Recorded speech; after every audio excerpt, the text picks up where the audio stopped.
Everyone, I quickly want to show us something before we move to the pattern making class. I have a feeling that some people might need to know how to take accurate body measurements. If you feel you already know that, you can just skip this and move on. But I know that I'm sure we all know that measurements forms the basis for every great outfit. Get your measurement right, get your pattern drafting right, get the finishing and everything right, and your clients will have little or no complaint by the time the dress is done.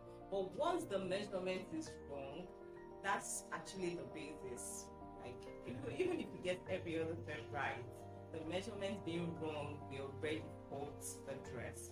But there's something I want to tell us before we move on. And there's something I use, especially when the clients I'm making for is not here with me and I don't get to take their measurement, they get to send me their measurement. I just simply ask them the size they wear, maybe their UK size, their US size, or even Italian size, and then they tell me, I cross-check it, whatever they send to me, and their size, I cross-check it through the standard body measurement. And most of the time, you just know where the fault will be. And if you've been at this game for a while, just know that, okay, for this size, this is how the bust height should be. This is how, but what I actually want to say here is that the way you can determine the person's size, you can just go online, find this style I'm going to tell you work mostly for Italian sizes. So you can just Google online, look for the standard body measurement of Italian dresses, and then the way they do their sizing is also different.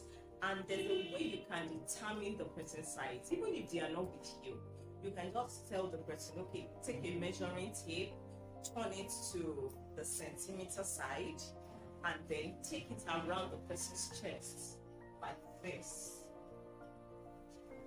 You take the measuring tape on the centimeter side, take it around the person's chest, and then make it very firm, like very tight on the person's chest. Whatever you have there.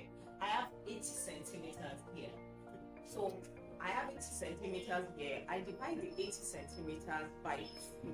That gives me 40. That means the size the person will be wearing in Italian body measurement charts is size 40. And then most of the time when you see the chart, you know that, okay, 40 in Italy is probably, okay, 38 in UK, and 10 in US, and all that. So with that, you already have an idea of what the person's body measurement is. So whatever is sent to you, you just cross-check, and then you can already filter out where the fault is. Because most of the time, when people send measurement, they don't send the accurate one.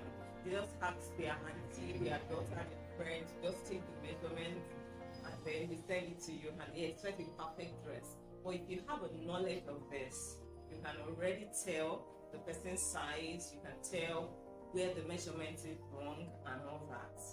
So that being said, I want to show us how I take my measurements, and most of the time it works for me. I want to dive right into it right now, and this is going to be my measurement. And I need to point out that anytime you want to take body measurement, make sure that the person has the light clothes on. Not light, the person is wearing underwear, the person is wearing camisole, and the person is now wearing jackets on it, or maybe one very fabric or something on there, and then you're taking the body measurement. If you're doing that, the person is already padded, and what you're going to get won't be the accurate body measurement. So most of the time, if your client comes to you, okay, I want to take measurements and all that, make sure they have light clothes on. You can either tell them before coming, or even if they get to your store, you just tell them, okay, probably need to remove this jacket, you need to remove that, so that I'll be able to take your accurate measurements. So the very first thing, okay, so to take the shoulder measurement, I'm sure we're all familiar with that. The shoulder measurement will be from one edge of the shoulder to the other edge of the shoulder. That's the shoulder measurement. And then if you want to measure your back measurement, the back is the point where the hand joins with the body. Like, there's a place where the hand of this mannequin joins with the body, and then the place where this other arm should join with the body. Then from this point to this point, that's the back measurement. Because actually the arm area is where your sleeve covers. That's where your sleeve covers. So the body of the dress should actually be from this point where the arm joins with the body, and then it gets to the point where the arm joins with the body on the other side.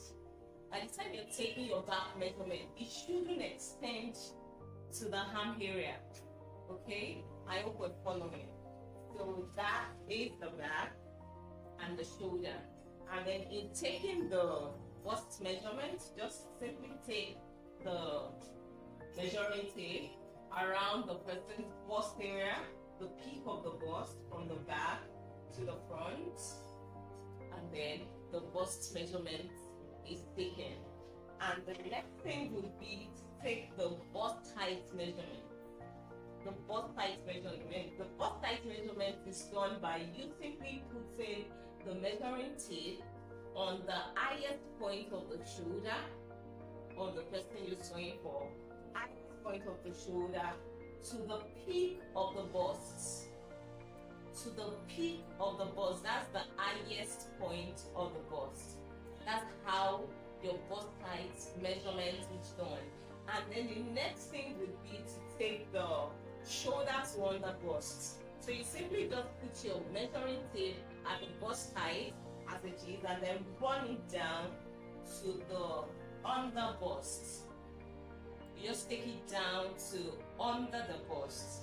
That is how shoulder to under bust is taken. You still keep your measuring tape on the highest parts of the person's shoulder, and then to the bust height to under the bust. And the next thing is to take the under bust circumference. That's under bust, like shoulder to under bust. And the next thing it will be to take the under bust measurement. You can pause if you feel I'm going too fast. You can pause, take it back, then play again. So the next thing I'm going to be doing now is to take my under bust circumference. And that simply means I'll take my measuring tape around the body, the under bust area, and then note down whatever I have. That's my under bust circumference. So the next thing I'll be doing is to take my shoulder to waist measurement. And here, most people make the mistake. The waist area is actually the narrowest point of the body. So you check the person's body, look for the narrowest part. And the truth is, some people's waist is up here, while some have their waist lower. Like different body structure, different shapes and all that. But the waist is usually the narrowest part of the body. By the time you press it in, you notice that it's all flesh. Like there's no bone there. There's no bone on there. Don't move too low to the hip bone. It's the narrowest part of the body. You just press it down. And there's a way I like to take my shoulder to waist measurement. So in doing this, I'll simply take maybe a rope or something different, determine the person's waist area. Once you determine the person's waist area, take your tape roll or maybe your rope, tie it around the person's waist area. Okay? Tie it. Once you're done tying it, you determine the person's waist area, which is the narrowest part of the person's body. You take a rope or something, tie it around so you don't hip when you're taking the measurement. Then you put your measuring tape at the highest part of the person's shoulder, take it across your bust, down to the underbust, then stop at the point where you need.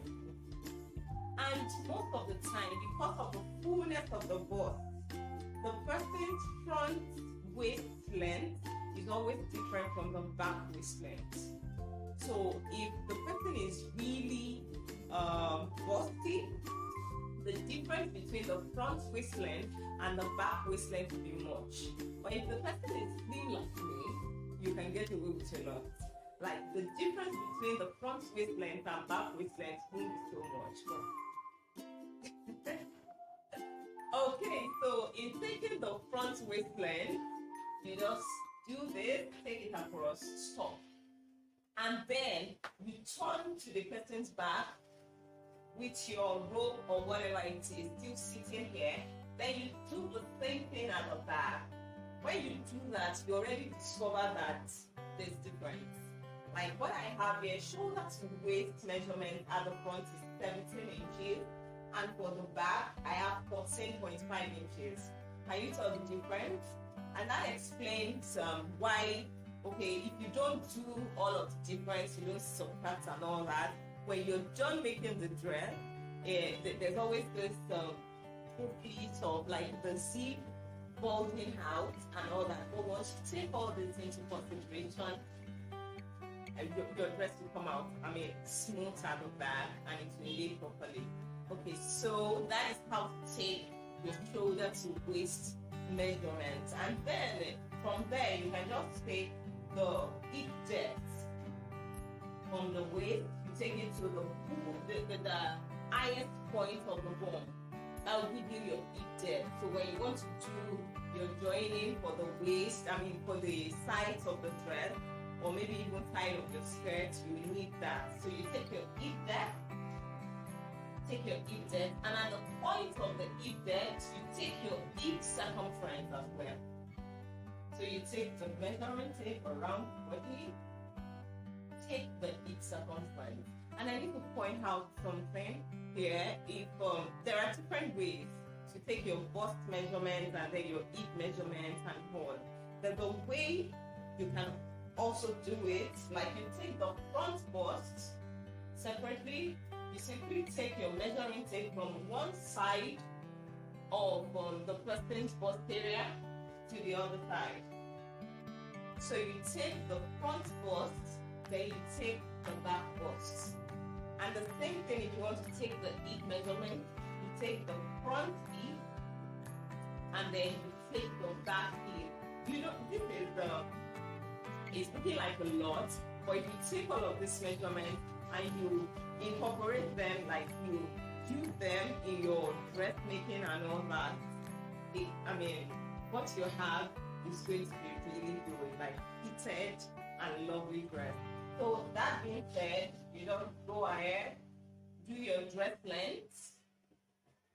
You ask the person where they would want the dress to be. You take your short dress length, you take your maybe knee length dress, you take your 3/4, you take your full dress length, and then you go ahead. Most of the time, when I want to take measurements, I take skirt waist separately, because depending on the person, they might want to do maybe high waist skirt. You need to take the skirt waist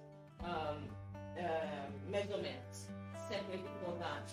Then the next thing, you can take your skirt length as well. You take the short, you take the knee length, you take the midi, then you take the long. Okay, I hope we're following. And then the next thing is you also need to take your bust distance. That's the peak of one bust to the peak of the other bust.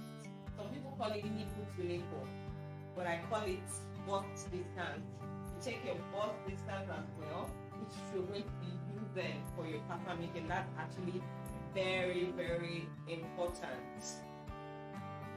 So after that, you also take your blouse lengths.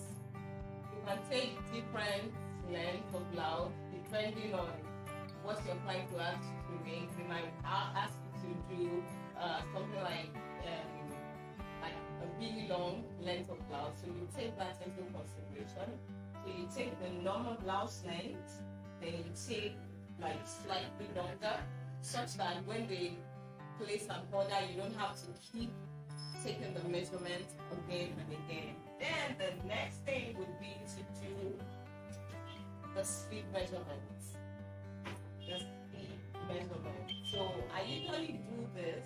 I measure from the highest part of the arm to the fattest part. So on the fattest area of the arm, I measure the circumference. So you measure from here to here.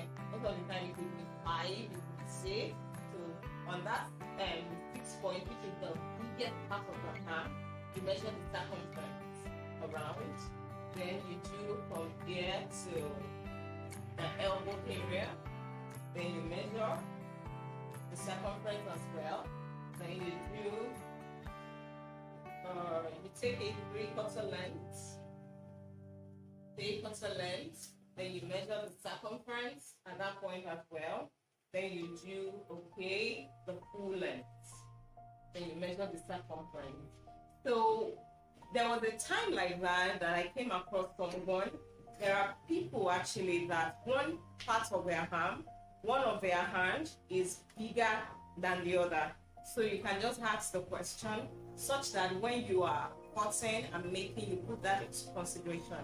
I've actually made a dress for someone before that, the two sleeves were made equally, but then one was able to enter, the other one didn't fit in. So we have different sizes, different shapes, and then of course you're going to learn on the job. You have your different experience by the time you're doing it. So that brings me to the end of taking body measurement. So from there you can go on to the pattern making class and then start practicing.